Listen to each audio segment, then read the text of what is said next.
En el liceo nos atormentaron con clases de historia. La Segunda Guerra Mundial era un evento muy lejano, nada más cerrado. Tuvimos a los nazis aquí, a la vuelta de la esquina. Mientras tanto nosotros creíamos estar a salvo.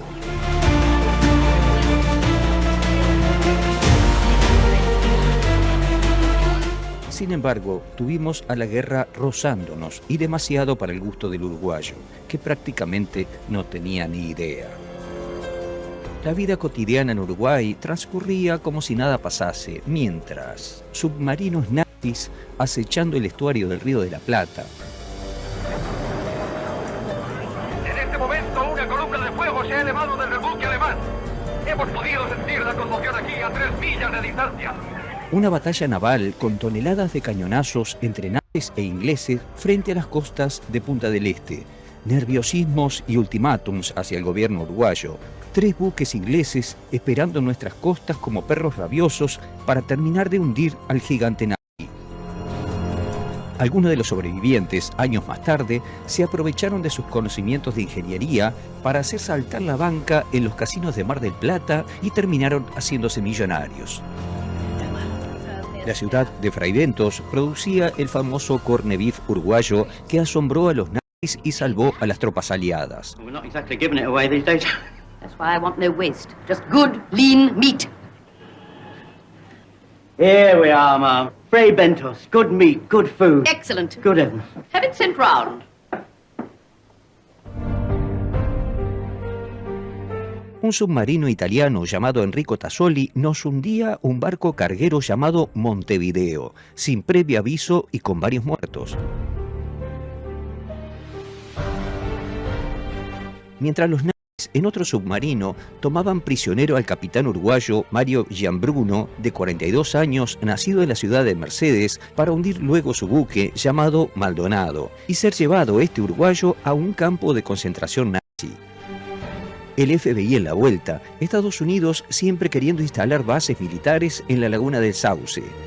Por otro lado, los nazis levantaron un faro en el Rincón del Bonete, y nuestro presidente coqueteaba con Hitler a través de algunos telegramas. Uruguay había tomado un papel en el gobierno de Terra de ser pro Alemania, dado que nos ayudaron, por ejemplo, con la represa, ¿no? La represa de Terra. Incluso hoy en día se puede encontrar en ella un bombillo que tiene las balas así. Se dice que un alemán llamado Arnold Fuhrmann había planificado instalar una base de hidroaviones en el lago del Rincón del Bonete para invadir Uruguay. Planificar dar un golpe de Estado en Uruguay. En 15 días, el plan Fuhrmann. Tomar Uruguay para someterlo y convertirlo en el granero de Alemania. Un plan macabro para todos nosotros de ponernos en un gran campo de concentración.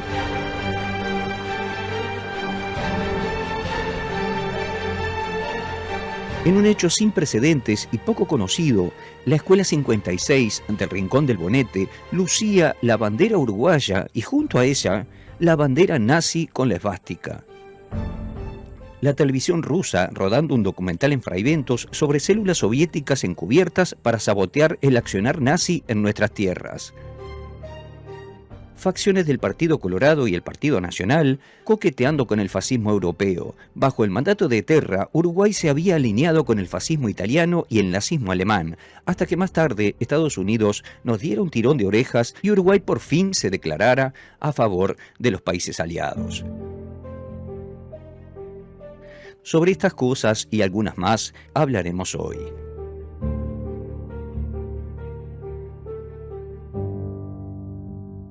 Minas Cablevisión y Acá Films presentan. Iniciemos un viaje al pasado. Veamos cómo eran las cosas y cómo éramos nosotros mismos.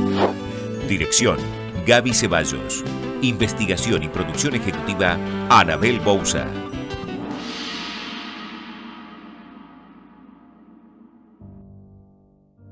Con un ambiente político enrarecido en Uruguay, tras el golpe de Estado de Gabriel Terra, nuestro país se mantenía oficialmente neutral ante la guerra.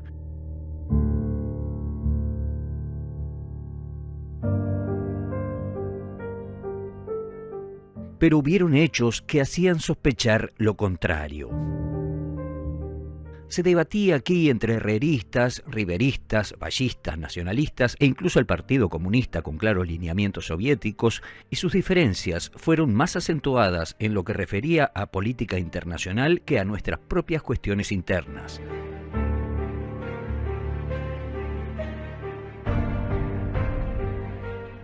Se debatía sobre estos nuevos regímenes totalitarios en expansión, si había que callar, estudiarlos o definitivamente condenarlos. Hubo episodios que fueron importantísimos desarrollados en Uruguay y, sin embargo, extensas documentales recientes de Netflix, por ejemplo, donde narran en decenas de capítulos la guerra a color, Uruguay directamente no aparece. Algo por demás curioso es nuestro faro aéreo del Rincón del Bonete. Construido en 1937, el faro y su fanal estuvo siempre sospechado de estar relacionado con una quinta columna nazi en Uruguay. Quinta columna se le llama a una parte de la población que en una guerra mantiene afinidad hacia el bando enemigo. La torre fue construida según esquemas alemanes. Oficiaba de agua potable, pero si lo observamos detenidamente, tiene una macabra similitud con las torres de vigilancia que construían los nazis en sus campos de concentración.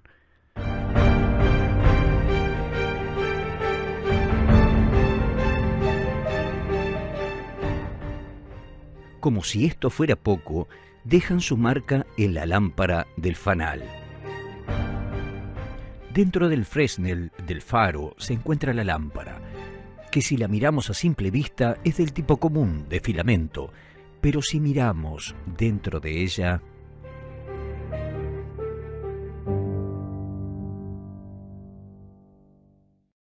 En el año 36 el gobierno de Terra le abre la puerta a los capitales alemanes, producto de lo cual fue la represa. Esos capitales alemanes trajeron a trabajar mano de obra alemana, muchos de ellos pertenecientes al Partido Nacional Socialista. Arnulf Fuhrmann vino a trabajar al Uruguay, a Salto, como fotógrafo y desarrolló su trabajo, y en paralelo le hacía documentos falsos a los alemanes que llegaban para luego distribuirse en América Latina. Arnulf Fuhrmann fue un alemán que luego de terminada la Primera Guerra Mundial se vino para América, a Tierra del Fuego, y se dedicó durante años a entrenar tropas militares. Y después de ese periodo se instaló en Uruguay, en el departamento de Salto, donde se dedicó a la agricultura y a la fotografía, que en realidad la fotografía era su pasión.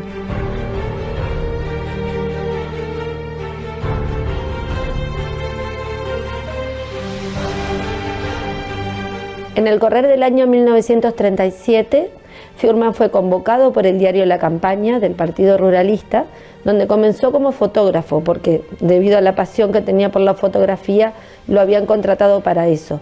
Pero era tal el trabajo y la investigación que hacía, que el diario agrandó sus páginas y llegó a ser tan popular que en el pueblo le decían el periodista, y con esos logros, al cabo del tiempo, llegó a ser director del diario La Campaña de Salto. Concomitante con esta función de periodista, fotógrafo del diario y director, se crea en Salto el Centro Cultural Germano, que lo crean los alemanes, en el que termina siendo también presidente. O sea que en esos años él ha logrado un lugar dentro de la comunidad salteña muy relevante, al ser el director del diario y el presidente del Centro Germano.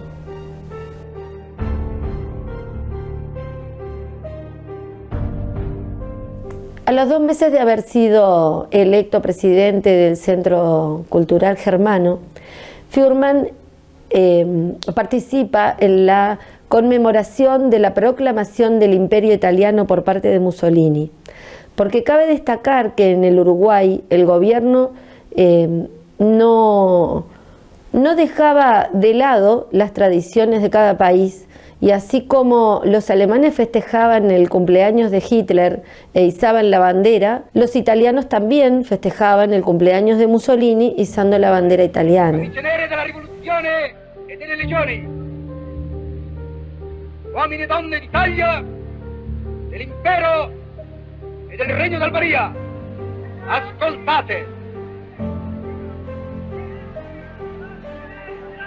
Convengamos que no estaba mal visto ser fascista o ser nazista en ese tiempo en Uruguay, al punto que el Ministerio del Interior apoyaba estas iniciativas, porque era como confraternizar al inmigrante con la población uruguaya, o sea, para que se sintieran como en su propia patria.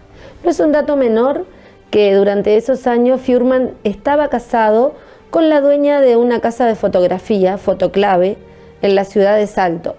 Y en cuanto él pudo dedicarse a la casa de fotografía y dejar el diario, comenzó sus actividades como, valga la redundancia, como activista nazi. La quinta columna nazi establece en Uruguay lo que denominaron Stützpunkt, que en español sería base o punto de apoyo. Los jefes de estas bases se encontraban en la escuela del barrio Peñarol, en Montevideo. El jefe era Federico Roch, en Paysandú el jefe Dutín, en Río Negro, Rincón del Bonete, el jefe Schmichlein y obviamente en Salto el jefe Arnulf Fuhrman.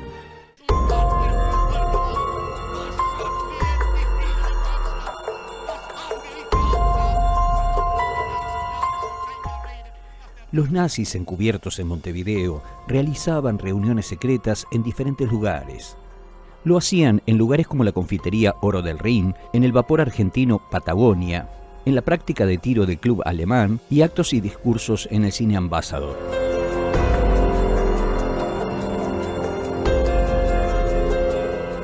Paquetes de folletería de propaganda nazi, impresos en Alemania y en idioma castellano, ingresaban a Uruguay protegidos por la inmunidad diplomática que gozan las embajadas extranjeras.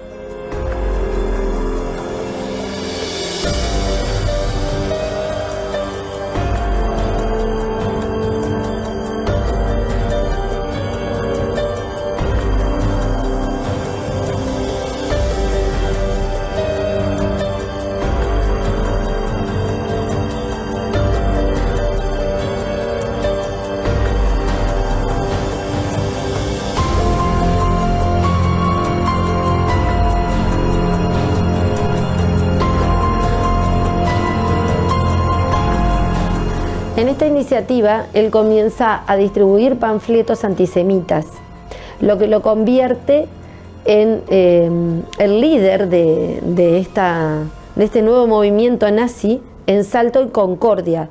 O sea que él vuelve a pasar de una manera u otra para Argentina, donde fue su primer destino.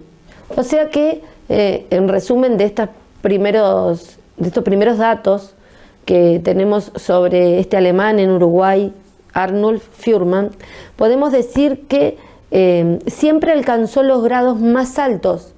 Era una persona perfeccionista, pasional, que llevaba su impronta y que llegaba a las demás personas de una manera casi hitleriana, digamos.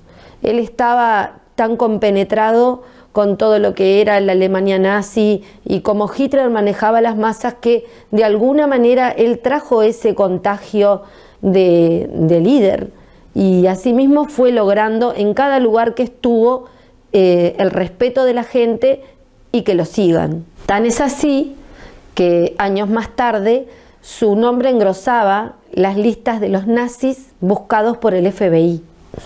Tanta capacidad de liderazgo tenía y tan omnipotente se sentía que llegó a planificar dar un golpe de Estado en Uruguay en 15 días, el Plan Fuhrman, que contaba él con 5 o 6 mil personas adheridas a su movimiento. Con eso daba un golpe de Estado en Uruguay que era el trampolín para poder después invadir Argentina y Brasil.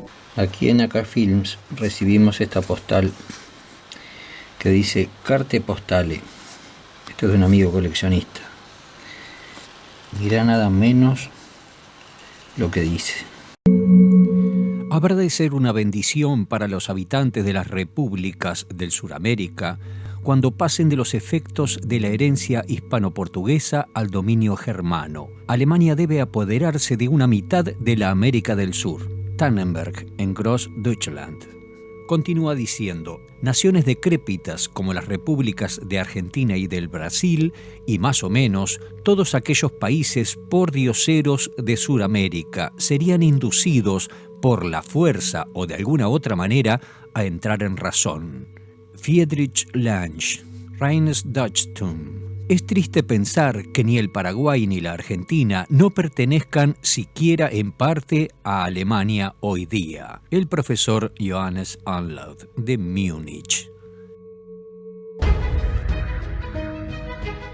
El plan Fuhrmann estipulaba que la invasión terminaría apenas en 15 días y que el putsch, o golpe de Estado, sería sumamente rápido. Se daba por sentado que ninguna fuerza uruguaya haría resistencia. Las tropas de ocupación se organizarían de la siguiente manera: 2 regimientos con artillería y caballería en Montevideo, 2 compañías en Colonia del Sacramento, Fray Bentos, Paysandú, Rivera y Artigas, y un batallón en Salto y Bella Unión.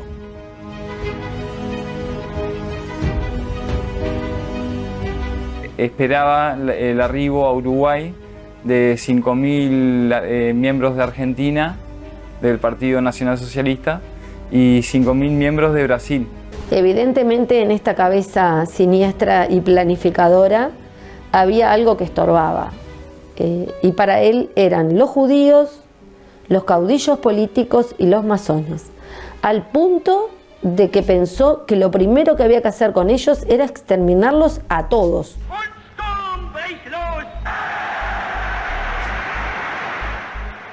Y finalizado este exterminio, pensaba organizar al Uruguay como una colonia de campesinos alemana. ¿Qué pasa? Es una página de Mein Kampf, ¿viste? De que Uruguay y Argentina íbamos a ser el granero de los nazis. Todo lo que fuera de abastecerlo de víveres iba a ser de acá. Entonces tenían gente hasta en Yaguarón.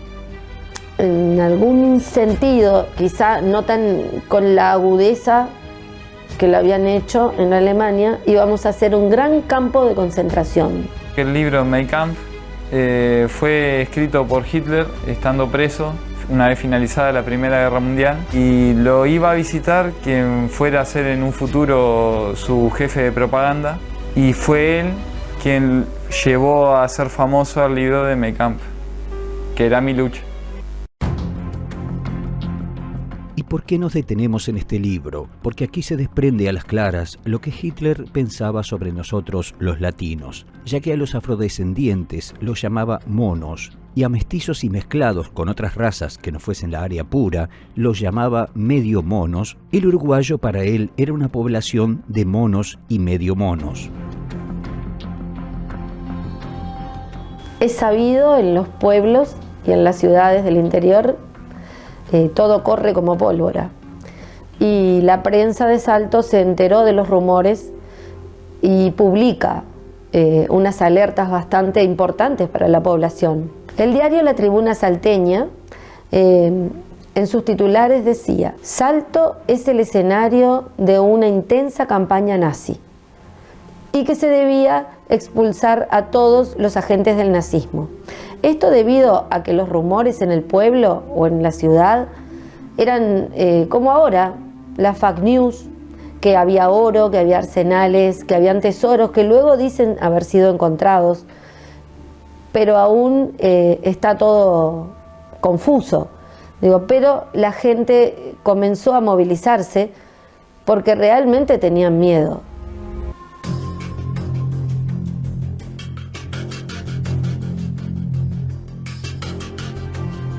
Mientras Hitler invadía la Unión Soviética, en ese momento, en Uruguay, el diputado comunista José Cardoso, quizá un poco afectado porque la Unión Soviética era en ese momento el único país socialista en el mundo, se presentó al Parlamento y pidió una investigación sobre las cosas que hacía Fuhrman en el Uruguay.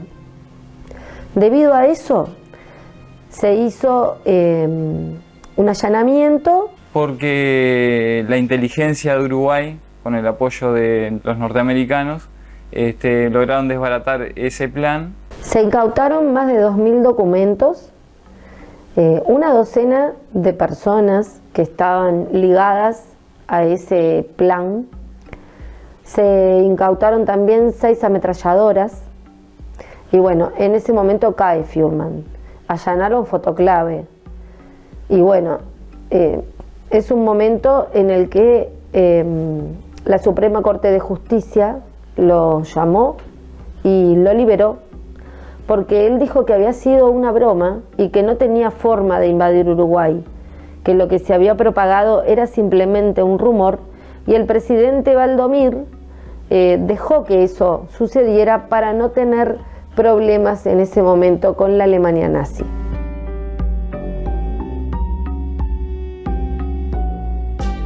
Entre tanto que el Estado uruguayo se iba enterando del plan de Fuhrman, del golpe de Estado, de todas las cosas con Argentina, que quería invadir Brasil, él en ese momento fue convocado en Concordia para llevarlo a Buenos Aires y dar explicaciones sobre un supuesto ataque para invadir la Patagonia. La justicia uruguaya lo solicita en el año 1944 y en febrero es juzgado, y de todos los complotadores recibió la pena mayor, que fue traición a la patria, con 12 meses de prisión, de los cuales cumple 9, y por buena conducta sale antes. Todas estas historias que son parte de nuestro acervo y del acervo argentino también, porque en buena medida, si bien no se desarrolló en esa tierra gran parte de este plan macabro y siniestro, nos hace pensar cómo de alguna forma el Uruguay, la gente del Uruguay amigable, pensante, cómo pudimos caer en esta trampa, ¿no? Porque viendo todo lo que pasaba a través de los medios con Hitler, cómo Hitler manejaba las masas, y este alemán hizo lo mismo en micro, pero su poder de ambición lo llevó a que pudiera lograr un montón de cosas acá en Uruguay y en Argentina, porque en Salto y Concordia él se concreta como líder de los antisemitas, pensaba en exterminio con unos planes extremadamente macabros y la gente lo seguía. Entonces tenemos que pensar y reflexionar que la ambición de poder de una persona puede llevar un país a la ruina. Historias de mar y sierras. Grande fue nuestra sorpresa, ya que descubrimos un museo privado con una colección de piezas históricas únicas e insólitas.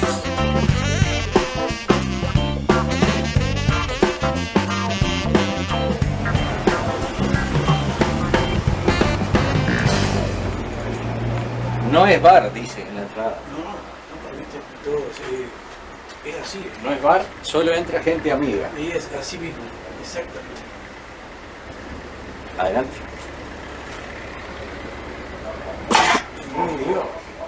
Hola. Soy coleccionista de artefactos de la Segunda Guerra Mundial. No me inclino por ningún bando. Me interesa la temática de la Segunda Guerra Mundial y me interesa más que nada la verdad. Y la verdad a veces se consigue coleccionando cosas, viendo cosas. Interpretar es otra cosa que también me apasiona, por lo cual a veces tomo partido por una cosa u otra. Tengo muchos objetos nazis, sí, porque es más difícil conseguir los objetos de los que pierden la guerra, pero también tengo algunas cosas que participaron en la guerra que son rusas, americanas, y bueno, americanas más que nada por esta latitud es más fácil conseguir. Me apasiona mucho, tuvimos una de las principales batallas al principio de la guerra. La guerra empieza el 1 de septiembre de 1939 y nosotros acá tuvimos una de las batallas navales más importantes, con el acorazado de bolsillo Gras Spee. También participaron el Ajax, el Exeter y el Aquiles, y tengo objetos que justamente indican la participación de ellos. Esto es un cenicero que tiene el buque antedicho, el Gras Spee, pero tiene los vencedores. Tiene el Gras Spee. Tuve que sacarle todo la ceniza que tenía porque es de la guerra. Se ve que fumaban bastante los americanos. Los americanos, o mejor dicho, los ingleses, porque fueron los que lo abatieron. Y conmemorativamente hicieron esto. Es una reliquia verdaderamente inapreciable, muy difícil de conseguir, pero tengo un buen amigo, Wilker Santillán, Wilker Montiel, que me consigue estas cosas que no están al alcance de todo el mundo. Acá es el Ajax, el Exeter y el Aquiles, y en el medio está el acorazado Gras Spee. Este plato también tiene la esvástica y tiene todo, pero pertenece a la marina alemana. Es de Bavaria, no es del 41, está fechado. Puede haber sido de un submarino, los Sub, pero no perteneció al Graf, porque el Graf se hundió en el 39 y esto es del 41. Esto es de la Wehrmacht, es de un oficial. Acá tiene el símbolo y bueno, era para ello.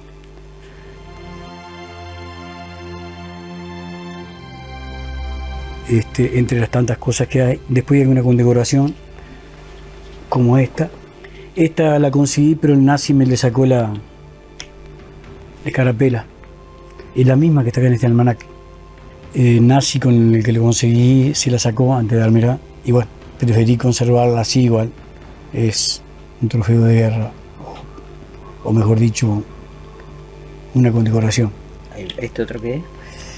Esto, en la película Operación Valquiria, uno de los oficiales la tenía. Eran de los tipos que para prever un golpe de Estado había movilización, que era, no recuerdo. Lo malo de la Segunda Guerra Mundial es que tiene mucho nombre que no domino, y más justamente los alemanes. Sé que es una condecoración y es interesante. Tener todo esto es como tener un pedacito de la guerra y palpar justamente la guerra, con las atrocidades que tuvo y con todo lo que pasó, que fue bastante dantesco. Y que no es un solo culpable, sino que son varios los culpables. Esto, por ejemplo, es de un combatiente ruso. Como hay mucha cosa rusa y americana y francesa. Esto era de un combatiente y es de la Segunda Guerra Mundial.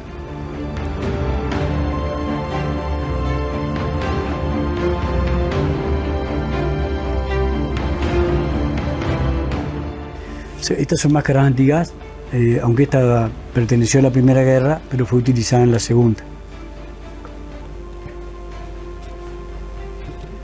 También hay otras de otros países, como esta, que no sé si puede haber sido alemana, aunque no estoy muy seguro. Esto fue una parte muy importante de la Segunda Guerra Mundial, porque, aunque más importante fue en la primera, porque en la primera, cuando empezaron a tirar el gas mostaza, era mortal total, y los estragos que hacía era tremendo, tremendamente. Entonces todo el mundo casi que prácticamente... Ahora buena pregunta. Sí. ¿Cómo calculás que vino a parar todo esto acá?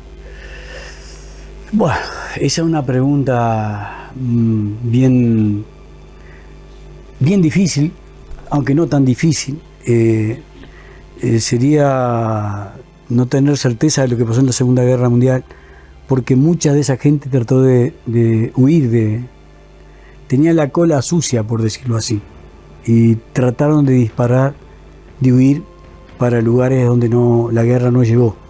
O sea que acá fue uno de los lugares predilectos, Argentina, que hay un dicho, cuando le preguntaban a los argentinos, ¿y usted? Yo soy argentino. Quería decir que era neutral. Ese dicho se generalizó y quedó así. Yo soy argentino, es de la Segunda Guerra Mundial. Como voluntario, y usted que a los brasileros, por ejemplo, no podía decir no participaron, porque los brasileros sí participaron. Por ejemplo, en Francia ocupada, tuvieron batallas con los alemanes, y los alemanes los elegían por la poca experiencia que tenían los brasileños. Pero fueron muy valientes. Yo diría que bastante más valientes que el resto de América. Nosotros no la jugamos, Argentina no se la jugó y ningún otro país. Sin embargo, Brasil mandó contingentes a pelear y peleó en las Ardenas y en otras batallas. Eran buscados predilectamente por los alemanes por la falta de experiencia. Aparte, ¿cómo podría decir? Los consideraban con poca experiencia, menos sanguinarios, y en las batallas los podían doblegar. Cosa imposible, por ejemplo, con el americano. El americano era fogueado y cuando peleaba. También puedo hablar de los ingleses, pero yo pienso que desequilibrantemente fue Estados Unidos en la Segunda Guerra Mundial. Es una cosa que me saco el sombrero por Estados Unidos, a pesar de que después haya recibido palos de todo tipo. Otra pregunta. ¿Suponés presencia de nazis en Uruguay después de la Segunda Guerra? Sí, totalmente, sí. Tengo un cuadro de alguien que vino con Mengele.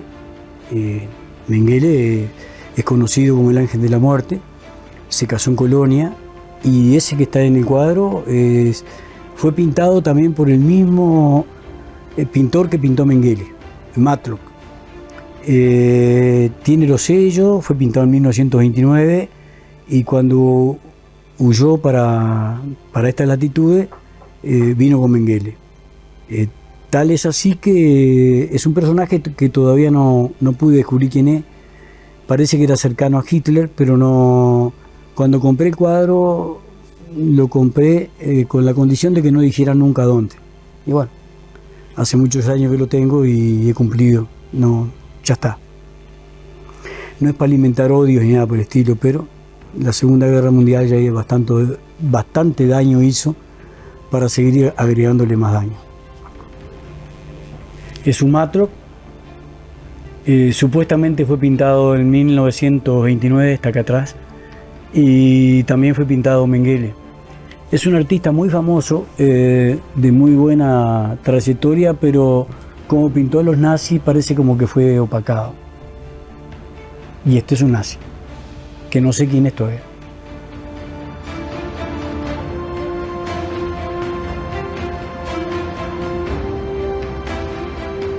Supuestamente tenía el uniforme de la SS, ni que hablar que me gasté para ver si lo conseguía y no me lo pude conseguir. Quería tenerlo. Primero que nada, el uniforme de la SS, a pesar de ser una imitación de los camisas pardas de Mussolini, para mí es uno de los uniformes más brillantes que ha tenido el ejército. Tal es así que fue imitado por mucha gente. Esto supuestamente es británica, es una pistolera, porque me interesa todo lo que es de la Segunda Guerra Mundial. Bueno, esto también.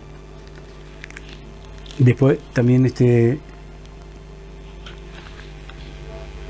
hay una caramañona o cantimplora de la Segunda Guerra Mundial y es americana.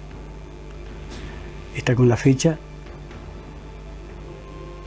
Y bueno, fue de algún combatiente.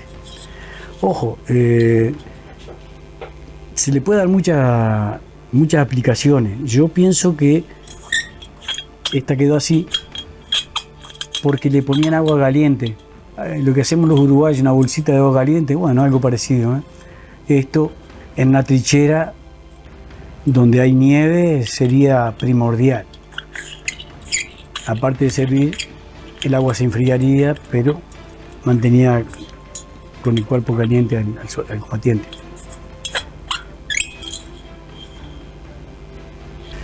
Es uno de los libros más temáticos del nazismo. Este libro fue prohibido mucho tiempo porque fue la Biblia para los nazis y para el mismo Hitler. Yo lo tengo, siempre quise leerlo y no lo he leído. Nunca lo he leído. Algún día es un debe que tener para leerlo. entre todas las reliquias que son difíciles de conseguir, son estos cascos que participaron en la guerra.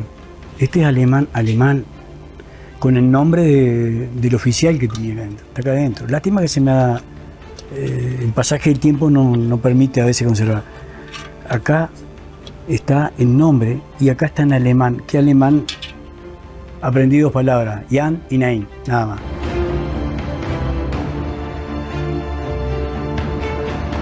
Acá está la báscula. Esto es un casco nazi también, pero de la juventud hitleriana. O sea que era de niños, no era de adolescente como este. Ensayaban y ya a esta altura de la guerra ya no quedaba tan decoroso como este, sino que al final ya era suplir nada más que la necesidad que era combatiente. Un combatiente era un adolescente de 14, 13, 15 años. Era una persona que podía empuñar un rifle y podía hacer resistencia o oponerse a los invasores, ya invasores de Alemania. Es difícil, allá hay unas chumberas que son alemanas y eran para ensayar. Ensayaban con chumbera, aunque te parezca mentira, los nazis. Esto ya es la formación de lo que quería justamente Hitler cuando la mujer tenía que procrear. Lástima que no tengo una medalla que la tuve en mi poder y no la pude comprar al final, que se le daba a la mujer alemana por tener un hijo. Era una condecoración de Hitler, muy bonita, pero mirá en qué iba a terminar la condecoración de Hitler, un niño empuñando un fusil.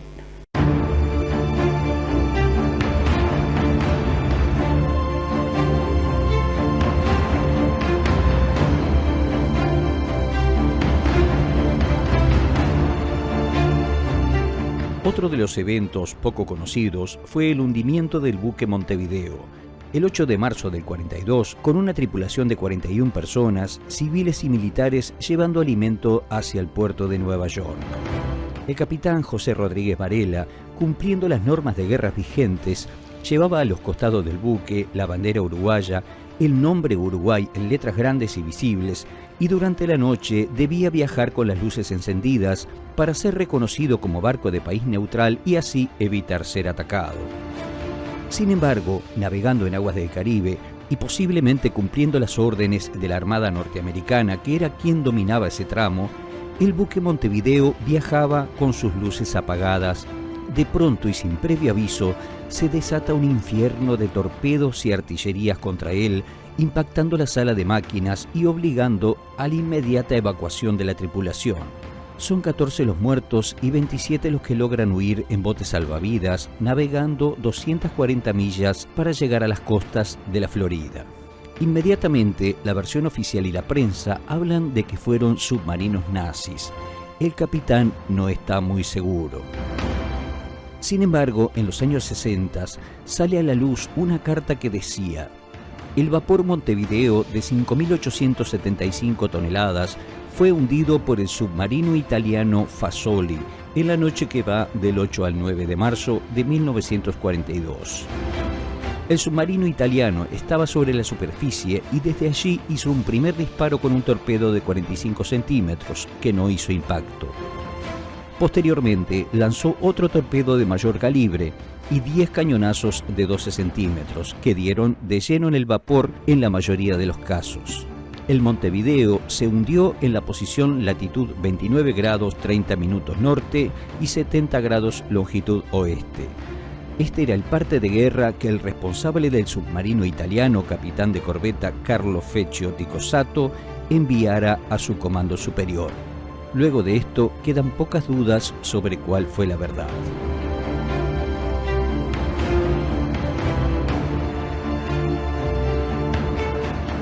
En el próximo programa abordaremos todos los temas que nos quedaron pendientes, porque hay muchos más. Historias de mar y sierras.